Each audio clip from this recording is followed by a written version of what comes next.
Well, Adriana, something happened this week that I wanted to talk about. It involved my social media, personal social media, specifically my Facebook social media page.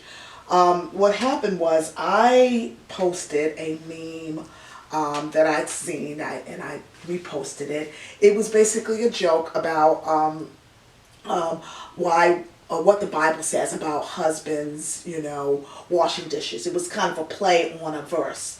The verse was purposely taken out of context because it was a joke. Anyway, I shared it on my personal Facebook page.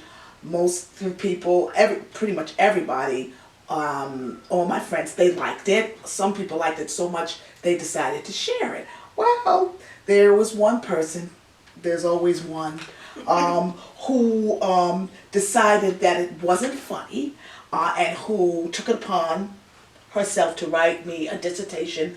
And by dissertation I mean there was several paragraphs long about why Christian women needed to take their homemaking duties seriously. Now initially I was going to respond, but at the last moment I backed out what I wrote, and I just decided, you know what, I'm not going to even put any energy to this.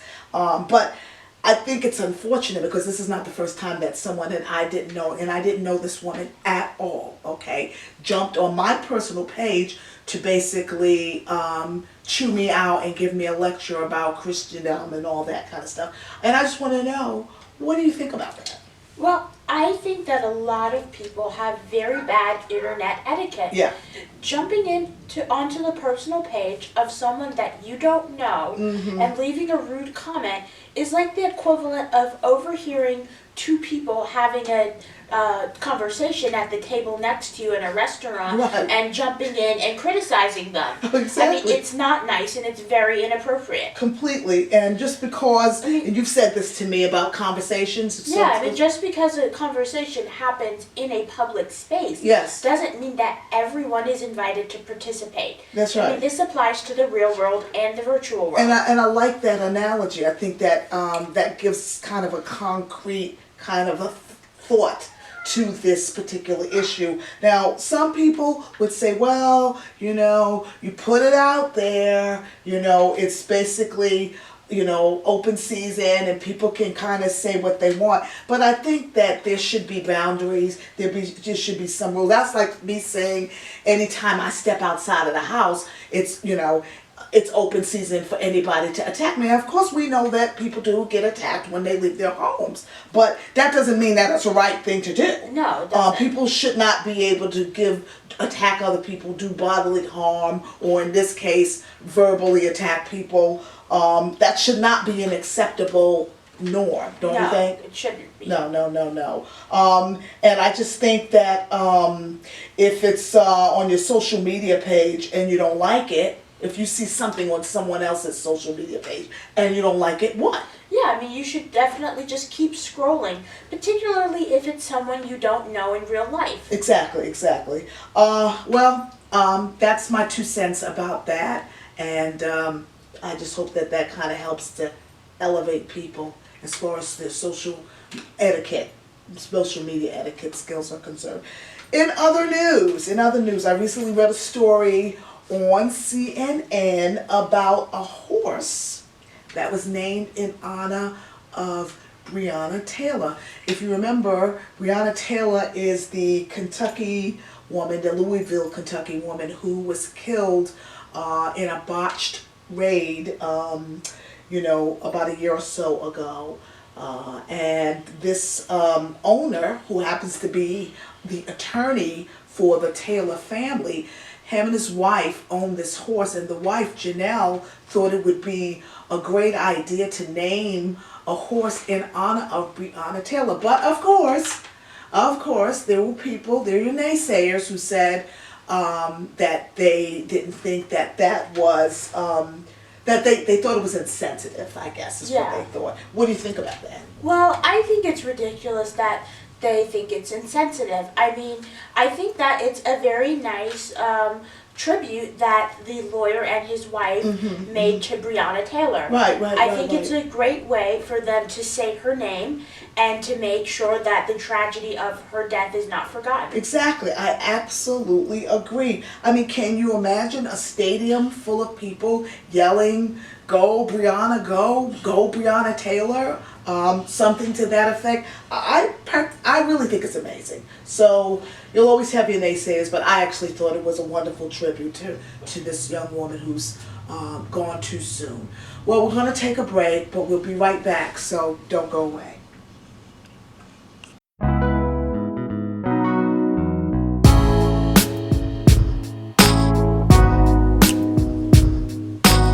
We're back, and during this part of our program, we have a little segment that we call Around the Town. And this is where we share pictures and videos of places and spaces that we have been to around the Metro Atlanta area and in other places, other cities, other states across the U.S.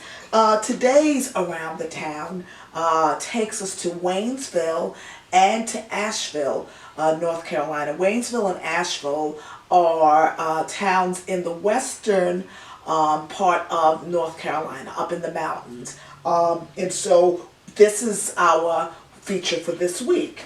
Yes, we love Waynesville and Asheville. The mountains there are so beautiful, and we've got lots of great family memories there. Yeah, so watch with us and take a look at our adventure. In this week's Around the Town segment, we'll be visiting the cities of Waynesville and Asheville, which are located in the mountains of western North Carolina. Our first stop takes us to Waynesville, North Carolina, which is located about 30 miles southwest of Asheville between the Great Smoky and Blue Ridge Mountains.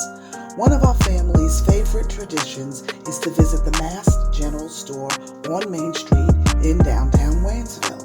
We love browsing the racks and trying on the latest fashions, and we never leave without getting a bag full of sweets from the candy shop downstairs.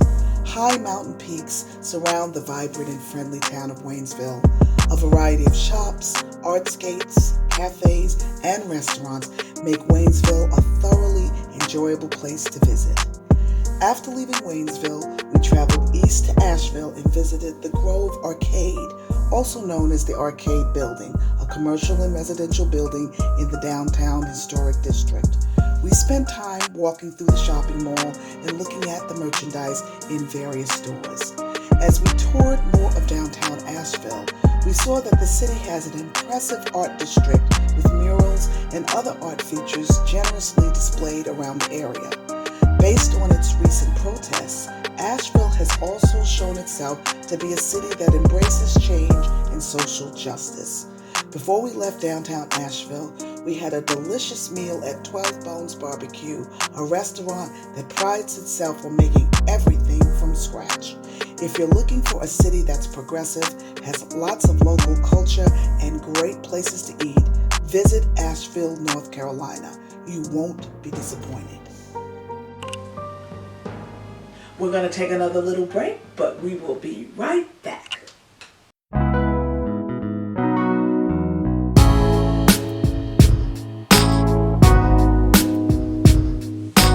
Well, we're back, and guess what, Adriana? Summer is almost here. Can you believe it? I can't believe it. I can't believe it. It's hard to believe we're almost halfway through the year. It just seems like things just started. And with summer being pretty much right around the corner, it's time to start thinking about swimwear and beachwear and the accessories that go with it.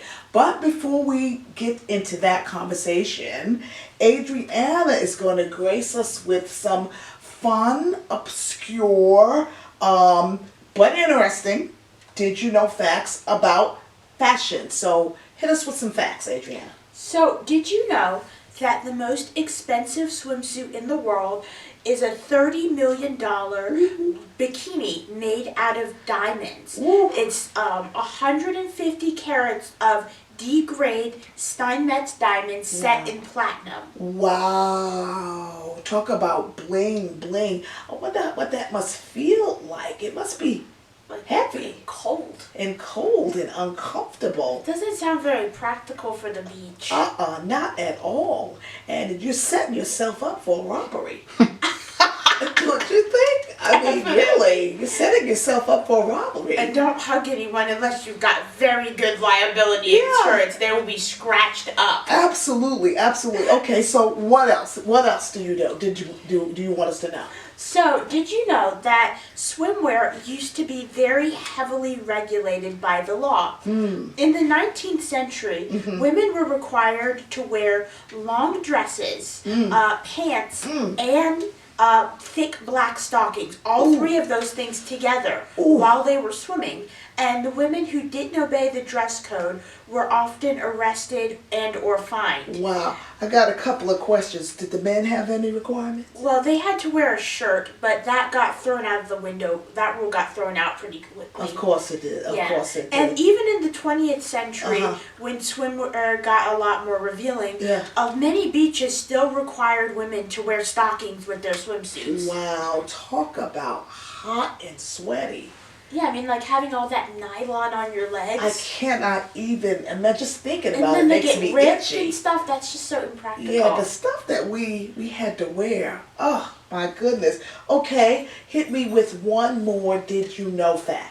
Did you know that a New York fashion designer named Andrew Snyder makes bikinis that are covered in solar panels? Oh no, that's worse than the little diamonds. tiny solar panels. So if you're having trouble keeping your phone charged at the beach, this could be a solution for you. Stick it in your Just plug swimwear. it in your swimsuit. Wow, that's what I always wanted, to be my own personal solar panel and to be my own personal charger.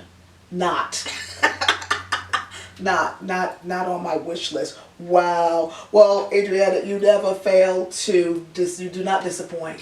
You always bring us the most obscure but interesting did you know facts. Thank you for sharing that.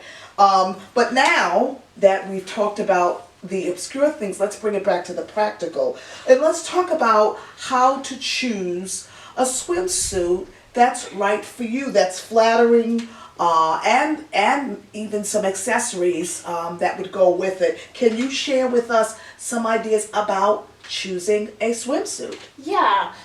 Shopping for swimwear can be really challenging, and it's something that a lot of women dread every year. Definitely. It can be tough to find a swimsuit that makes you feel both comfortable and confident. Definitely. One of the reasons why dressing for the beach can be challenging is because most of us don't spend very much time around water.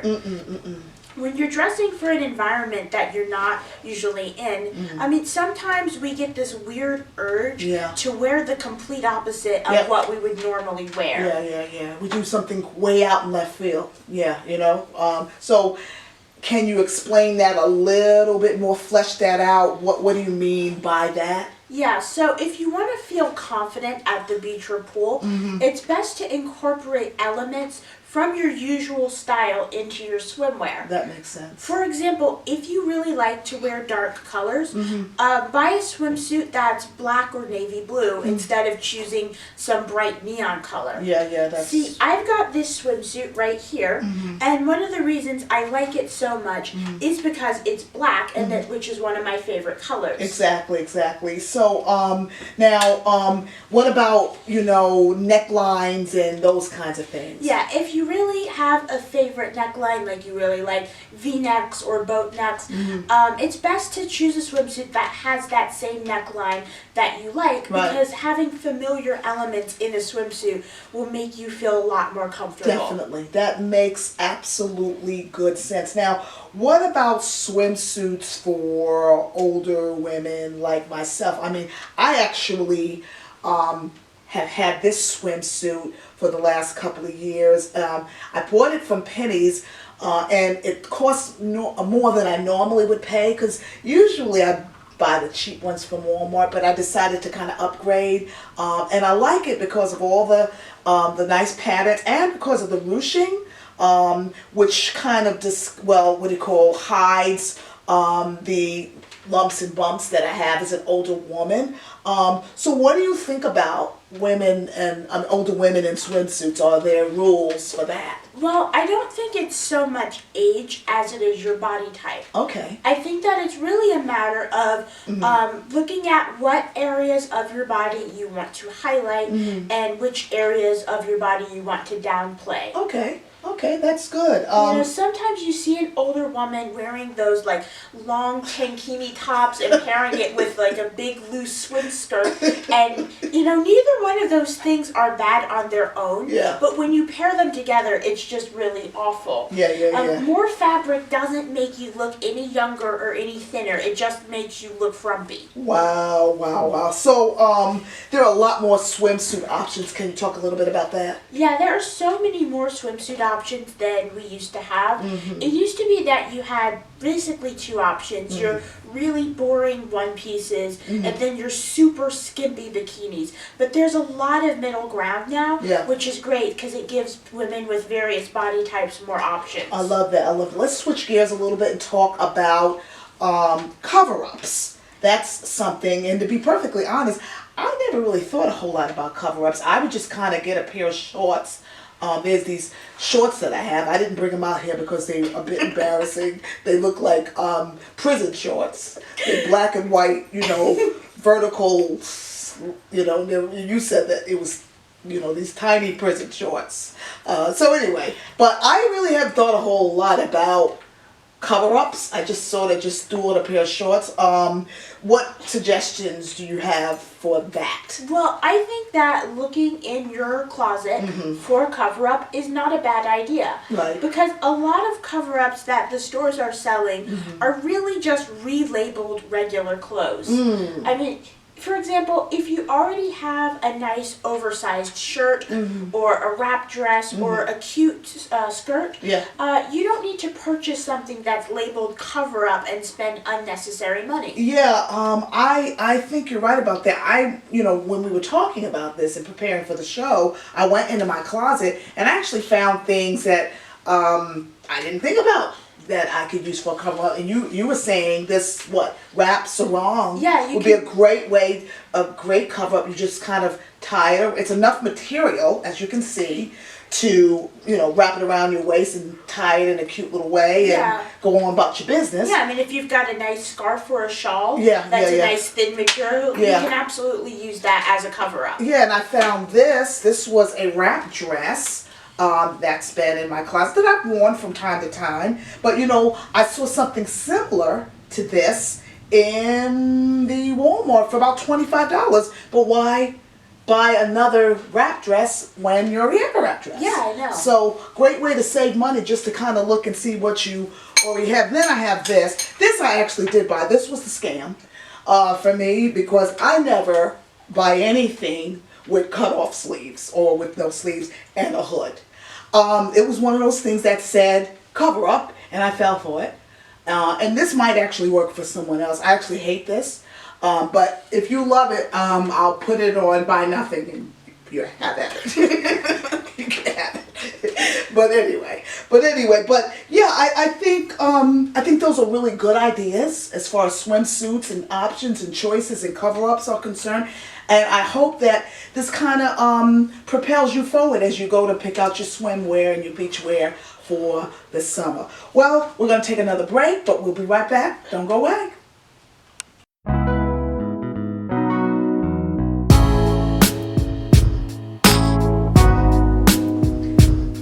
So we're back. And this week on the Elevate Show, we decided to do something a little different and have a little fun. And we added a segment called Old Tech, New Tech Challenge. Basically, tech referring to technology. Because Adrienne and I are in two very different generations. I was born in the 20th century. I grew up with typewriters and rotary phones and rabbit ears for antennas on the TV. And I was born in the 21st century, and I've never known a day without laptops, cell phones, and internet. Well, we decided that we wanted to kind of play off of that. And we're doing this little challenge to see which one of us would have the most difficulty learning a new skill, or in her case, an old skill, and to see how that looked, to see how that went. All right.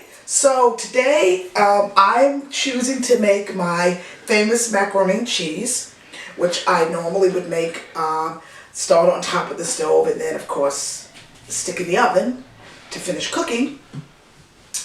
But instead I'm going to be using this Instant Pot, and she thinks I can't do it. Yeah, well, you're here to prove me wrong. Okay, so this is a little different. So here we have the macaroni. Okay, macaroni. Alright. This is easy. Macaroni, alright. Alrighty then. And then we have the milk. Yeah, baby. Right? Yeah, just stick it in there.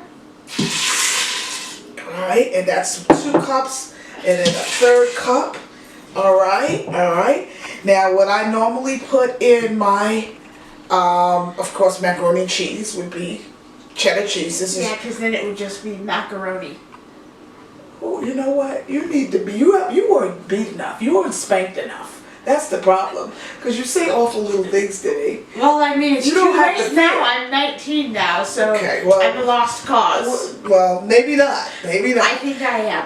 Okay, so I'm putting in several ounces of cheese. I forgot how much. I think it's more 16 ounces, alright?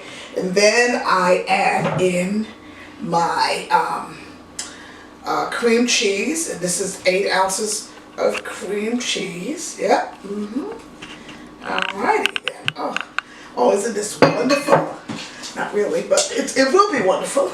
And then I add in about 4 ounces, or maybe that's 3 ounces of mustard, spicy mustard. And then a stick of butter. Wow, this is wonderful. If this turns out right, I may be making mac and cheese in the Instant Pot thing all the time. I just dropped my spoon, and I'm sure y'all won't appreciate me picking it up. And Just eyeball it. I'm gonna eyeball it. This looks like to me half a thing, and I need like a whole one. So there we go. And man, okay. So now this is where the challenge comes in. Yes, you have to actually figure out how to operate the Instant Pot. Okay, now I'm assuming that I have to lock it. Screw it. This is okay. Yeah, baby. Well, you did that. Now you gotta turn it on. Okay. All right. Now they have several settings here. No, There's you have soup to turn it on. and broth It's not and on. meat. Oh, It's not on. Oh, okay. It's not on. I know. I'm trying to turn it on. You're making me nervous. Just press something. Start. Is it plugged in? Yes, it's plugged in. But is it plugged in on the other side? Yes, it's plugged in on the Are other you side. sure? I'm positive. I know when something's plugged in or not. Oh, wait a minute. What about this red thing? Oh. That it has to be like... Ah! It's on! Yeah, baby! Leave me alone. Okay. Alright, so Okay, so now you gotta turn it on. it is on. Yeah, No, but it's like not now on. you have to actually put it on a setting. Oh, okay. It says off. Why does it say off? it's saying that it's not cooking. Oh, okay. So I have choices. I have soup and broth, meat and stew, beans and chili, poultry, slow cooking and saute, rice, multigrain porridge, and steam yogurt pressure cooker. Alrighty then. I think that macaroni is close to being like rice. It's close to rice. It's like the same color as rice. No, it's so not. we're gonna try. In what universe is macaroni like rice? We're gonna try rice. 12 minutes, baby. That's not 12 minutes. That's 12 seconds. Okay. Okay. No, I don't want that. La la la la la la la la la la la la la. How do I add time to this thing? Oh my God. What is this? What's happening here? Why isn't this adding time? I'm pressing it. Are you pressing it hard enough? I'm pressing it hard enough. How hard do you have to press it? How Why isn't it going? Display start. Okay, I'm just gonna choose another setting. Porridge. Is that more? Is this still seconds? Okay. Oh, here we go. Here we go. Da da da da da da da. You said these are minutes or seconds? You're not telling me? I can't tell you. Okay. Is this minutes? Those are minutes. Oh my God. Let's undo this. My macaroni and The cheese dog is will in be here. obliterated. Oh, okay. So 25. I don't think it needs 25 minutes for. Okay. All right. So now, how do I? Okay. Just leave it. Just leave it in.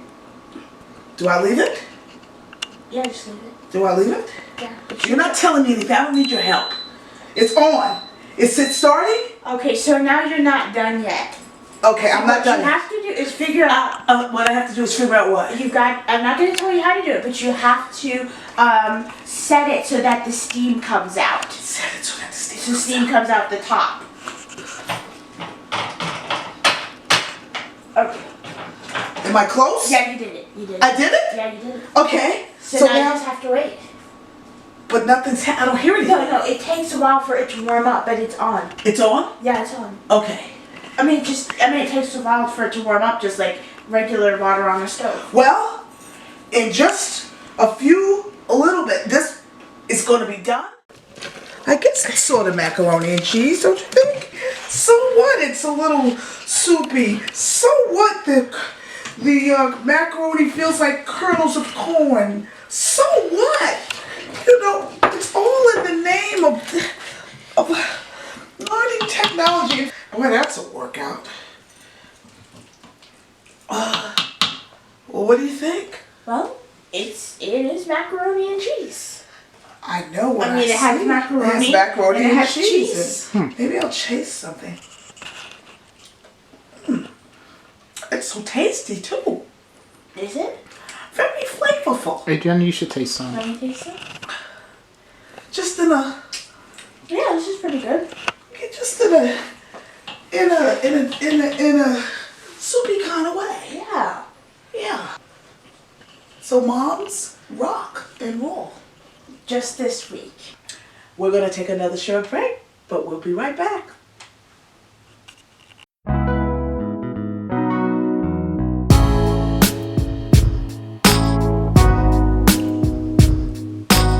Well, we're back, but we're almost out of time.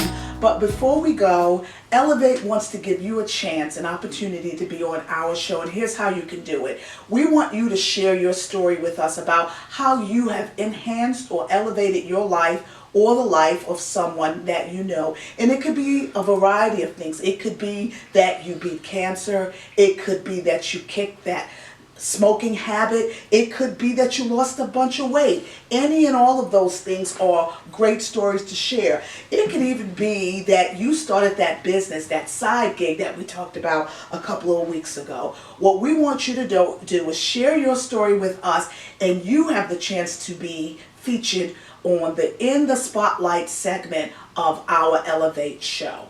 To share your stories, visit our YouTube channel and subscribe, and then email your stories and your pictures to elevateytchannel@gmail.com. Also, become a friend of the Elevate Facebook page, and you can share your pictures and stories with us there too. Well, we want to thank you for spending another week with us, and please do not forget to like, share, and subscribe to our Elevate show. Also, if you live in DeKalb County, you can catch us on Sunday evenings at 7 p.m. on Comcast Channel 25. So, we want you to have a great week, and see you later. Thanks, everybody. See you next time.